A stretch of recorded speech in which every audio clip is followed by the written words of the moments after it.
দাজ্জালের একের পর এক ফিতনায় যখন মুসলিম উম্মাহ কোণঠাসা হয়ে পড়বে, তখন আল্লাহ আকাশ থেকে এর সমাধান পাঠাবেন। আর এর সমাধান হচ্ছে হযরত ঈসা আলাইহিস সালাম। মুসলিমদের সাথে দাজ্জালের বাহিনীর যুদ্ধ হবে রোজ। সেই যুদ্ধে নেতৃত্ব দিবেন ইমাম মাহদী। এবং কোনো এক সময় যখন মুসলিমরা একদম কোণঠাসা হয়ে যাবে, তখন তারা ভাবতে থাকবে এখন উপায়।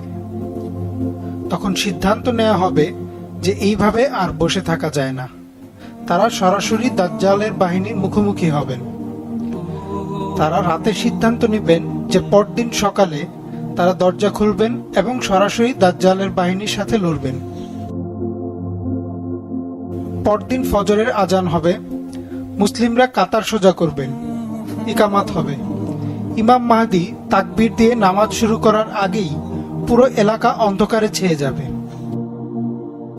হাদিসে বলা আছে, তখন চারদিকে এতটাই অন্ধকার হবে যে একজন মানুষ তার নিজের হাতটি পর্যন্ত দেখতে পাবে না। তখন হযরত ঈসা আলাইহিস সালাম পৃথিবীতে ফেরত আসবেন। তিনি দুইজন ফেরেশতার কাঁধে ভর দিয়ে আসবেন। তার পরনে থাকবে হালকা হলুদ রঙের দুইটি কাপড়। তিনি দিমাশকের পূর্ব পাশের একটা সাদা মিনারের পাশেই নামবেন। এবং সুবহানাল্লাহ, বর্তমান সময়ে দিমাশকের পূর্ব পাশে একটা সাদা মিনার রয়েছে, যা মহানবী সাল্লাল্লাহু আলাইহি ওয়াসাল্লামের সময় ছিল না। যখন আবার আলো জ্বলে উঠবে, মুসলিমরা দেখবে হযরত ঈসা আলাইহিস সালাম তাদের মাঝে চলে এসেছেন। তাকে দেখে মনে হবে তার চুল থেকে ফোঁটায় ফোঁটায় পানি পড়ছে। তিনি আসবেন, ফজরের নামাজের কাতারে দাঁড়াবেন। এবং এই বিষয়ে রাসূলুল্লাহ সাল্লাল্লাহু আলাইহি ওয়াসাল্লাম বলেন, কেমন হবে সেই দিনটি যেদিন ঈসা ইবনে মারিয়াম তোমাদের মাঝে থাকবে এবং তোমাদের ইমামও তোমাদের মাঝে থাকবে। ইকামাত ইতোমধ্যে দেয়া হয়ে গেছে, কিন্তু যখন ইমাম মাহদী দেখবেন ঈসা আলাইহিস সালাম তাদের মাঝে আছেন, তখন তিনি তাকে বলবেন, আসুন আপনি ইমামতি করুন। তখন ঈসা আলাইহিস সালাম ইমাম মাহদীর কাঁধে হাত রেখে বলবেন, এই সম্মানটা আল্লাহ এই উম্মতকে দিয়েছেন যে আপনারা একে অপরকে নামাজে নেতৃত্ব দিবেন, তাই আপনি আপনার অবস্থানে থাকুন।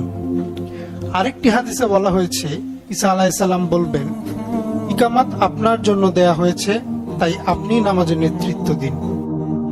এবং ঈসা আলাইহিস সালাম ইমাম মাহদীর পেছনে ফজরের নামাজ আদায় করবেন। এইটা রাসূলুল্লাহ সাল্লাল্লাহু আলাইহি ওয়াসাল্লামের উম্মতের জন্য অনেক বড় একটা সম্মানের বিষয় যে আল্লাহর একজন নবী মহানবী সাল্লাল্লাহু আলাইহি ওয়াসাল্লামের একজন উম্মতের পেছনে দাঁড়িয়ে নামাজ আদায় করবেন। নামাজ শেষে ঈসা আলাইহিস সালাম বলবেন, দরজা খুলে দিন। তখন তারা দরজা খুলে দেবে। দূর থেকে দাজ্জাল দেখবে ঈসা আলাইহিস সালামকে। ভুয়া মাসিহা সত্যিকারের মাসিহাকে দেখবে। এবং হাদিসে এসেছে যে দাজ্জাল ঈসা আলাইহিস সালামকে দেখা মাত্রই গলতে শুরু করবে, যেমন লবণ পানির মাঝে গলে যায়। সে দৌড়ে পালানোর চেষ্টা করবে এবং ঈসা আলাইহিস সালাম তার পিছু নেবেন। তিনি বলবেন, এটা লিখিত আছে যে আমি তোমাকে একটা আঘাত করব। ঈসা আলাইহিস সালাম দাজ্জালকে ফিলিস্তিনের ভেতরে বাব এ লুত নামের জায়গায় ধরে ফেলবেন। তিনি দাজ্জালকে আঘাত করবেন। কোন কোন তাফসিরে বলা হয়েছে বর্ষা, আবার কোন কোন তাফসিরে বলা হয়েছে তলোয়ার দিয়ে। এবং তিনি তার তলোয়ারে লেগে থাকা রক্ত দেখাবেন এবং বলবেন, এটাই যদি তোমাদের রব হয়, তাহলে আমি একে শেষ করলাম কিভাবে। এভাবেই শেষ হবে দাজ্জাল আর দাজ্জালের সাথে মুসলিমদের যুদ্ধ। ভয়ানক ফিতনার পর ঈসা আলাইহিস সালাম মুসলিমদের চোখ মুছে দিবেন আর তাদেরকে বুশারা দিবেন, অর্থাৎ তাদের বলবেন, এই হচ্ছে জান্নাতে তোমার জায়গা। দাজ্জালের ফিতনা যখন শেষ হবে, তখন আল্লাহ ঈসা আলাইহিস সালামকে বলবেন, হে ঈসা, আমার এক সৃষ্টি বেরিয়ে এসেছে, পৃথিবীর কোনো শক্তি তাদের পরাজিত করতে পারবে না। আপনি মুসলমানদের সাথে নিয়ে তুর পর্বতে লুকিয়ে থাকুন। অর্থাৎ আল্লাহ এর পরেই ইয়াজুজ ও মাজুজকে মুক্ত করে দিবেন।